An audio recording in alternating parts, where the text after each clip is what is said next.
UP लेखपाल वाले ध्यान दें, जो लोग लेखपाल की तैयारी कर रहे हैं उनके लिए एक बढ़िया न्यूज़ है। सिलेबस तो उनका आ ही गया था कि हिंदी 25 क्वेश्चन, गणित 25 क्वेश्चन, जीएस 25 क्वेश्चन और जो है ग्रामीण परिवेश और समाज, इससे भी 25 क्वेश्चंस पूछे जाने थे। 1/4 का माइनस मार्किंग का प्रावधान बता दिया गया था, लेकिन कुछ लोग चिंतित थे क्योंकि वो इंटरमीडिएट तो पास आउट थे, लेकिन कोई कंप्यूटर का सर्टिफिकेट कोर्स नहीं था उनके पास, यानी CCC नहीं थी। तो उन लोगों के लिए राहत भरी खबर है। आज के जो है पेपर कटिंग में ये निकला है कि लेखपाल भर्ती के लिए CCC का सर्टिफिकेट जरूरी नहीं। इसमें योगी जी ने साफ साफ कह दिया है, क्योंकि योगी जी का सिग्नेचर मान लिया गया है और तभी आयोग को ये प्रस्ताव दिया गया है। आप देख सकते हैं CCC सर्टिफिकेट अनिवार्य नहीं होगा लेखपाल की भर्ती में। शासन ने CCC का सर्टिफिकेट अनिवार्य न करने के फैसला किया है। लेखपाल भर्ती के लिए इंटरमीडिएट उत्तीर्ण अनिवार्य शैक्षणिक योग्यता होगी। शासन ने इस फैसले के बाद लेखपाल भर्ती की शैक्षणिक योग्यताओं को लेकर गतिरोध को समाप्त ही कर दिया है। ठीक है, तो परेशान ना हो, अच्छी खबर है। अगर आप लोग लेखपाल भर्ती में इंटरेस्ट रखते हैं, जो लगभग 8000 पदों के करीब आने वाली है, तो आपके लिए अच्छी खबर है, बहुत ही अच्छी खबर है। अगर आप जस्ट इंटर पास आउट हैं और 18 साल पूरे कर चुके हैं तो आप लोग इसमें पार्टिसिपेट कर सकते हैं। बस होना क्या चाहिए कि आपने पेट प्राइमरी एलिजिबिलिटी टेस्ट जो पहले हुआ था उसमें पार्टिसिपेट किए हों और 50 परसेंटाइल नंबर आपके हों, 50 परसेंटाइल नंबर। ठीक है, तो आप लोग इसमें फॉर्म अवश्य फिलअप कर पाएंगे। अगर और कोई क्वेरी है कमेंट के माध्यम से लिखें। आप लोग उम्मीद करता हूँ सिलेबस देख लिए होंगे, जैसा कि मैंने पहले ही बताया था। गणित से 25 क्वेश्चन, जीएस से 25 क्वेश्चंस, हिंदी से 25 क्वेश्चंस और ग्रामीण समाज एवं विकास से 25 क्वेश्चंस आ रहे हैं। 2 घंटे टाइम मिल रहा है आपको और 100 प्रश्न आ रहे हैं और 100 अंक के आ रहे हैं। ठीक है, पाठ्यक्रम पूरा दिया गया है। हिंदी में आप देख सकते हैं क्या क्या पूछा जाएगा। तो समास, पर्यायवाची, विलोम, तत्सम, तद्भव, संधियाँ, वाक्यांश के लिए एक शब्द और शब्द निर्माण, लोकोक्ति, मुहावरे, वाक्य संशोधन, लिंग, वचन, कारण, काल, वर्तनी, त्रुटि से संबंधित कुछ अनेकार्थी शब्द एवं आपठित गद्यांश।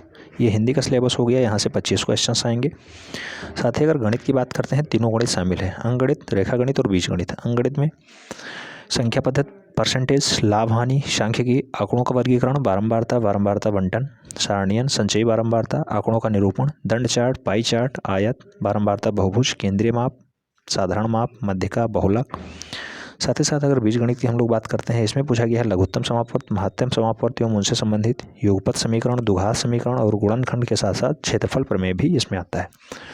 रेखागणित में उन्होंने सिलेबस में जो डिफाइन किया है उसमें त्रिभुज, पाइथागोरस प्रमेय, त्रिभुज, वर्ग, आयत, समलंब चतुर्भुज और समांतर चतुर्भुज के साथ साथ समचतुर्भुज के परिमाप, क्षेत्रफल एवं वृत्त की परिधि तथा क्षेत्रफल से संबंधित क्वेश्चंस रखेंगे। अगर जीएस की बात करते हैं बेटा, जीएस का सिलेबस थोड़ा लंबा चौड़ा होता है। जीएस में history, polity, economy, geography, science और करंट अफेयर्स के साथ साथ ईबीएस भी शामिल होता है।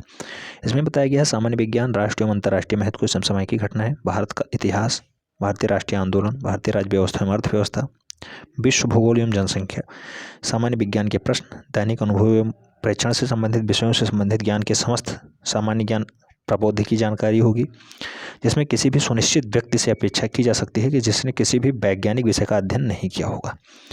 भारत के इतिहास के अंतर्गत में आर्थिकी, सामाजिक, सांस्कृतिक, राजनीतिक पक्षों की व्यापक जानकारी पर ध्यान देना होगा।